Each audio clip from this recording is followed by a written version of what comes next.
আত্মীয় স্বজনের উপকার করলি বাসি খাতি হয়, আর তোমাদের মতো আত্মীয় স্বজনের জন্য বাকি আত্মীয়রা বঞ্চিত হয়। ভাই আপনি তো আমার আত্মীয় মানুষ, আমার এই ছোট ভাইটারে একটু কাজ কাম শেখাই দেন। আত্মীয় মানুষ বলিছেন, নাও বলতে পারি না। ঠিক আছে, তুমি তাহলে দুপুরের পরে কাপড় চুপড় পাল্টায় চলে আইসো। তাহলে তোর কোনো কথাই নাই। ঠিক আছে, তাহলে তুই দুপুর পরে এসে ঠিক মতন কাজ করিস।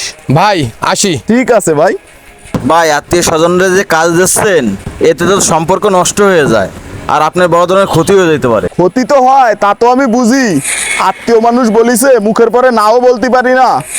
আরো কি এমন বা ক্ষতি করবে আমার রিজিক তো নিতে পারবে না, রিজিক তো আল্লাহর হাতে। শোনো, কাজ শিখতে হলে তোমাকে প্রথমে রেঞ্জ পাতি চিনতে হবে।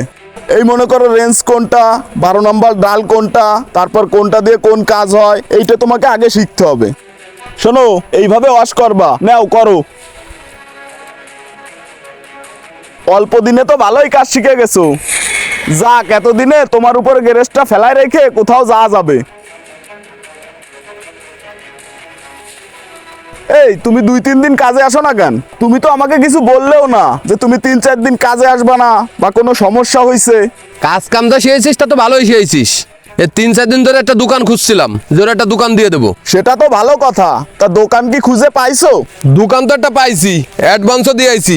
এই পাশেরটা। পাশে মানে এই পাশে? হয় তোর পাশের দোকানটা। তোমরা এত জায়গা রাইখে দোকানটা আমার পাশেই নিলা? ভাই আপনার পাশে দোকান দিলে কোনো সমস্যা হবে? আরে না, ইনি একটা নাম করা মিস্ত্রি, ইনার কি সমস্যা হবে?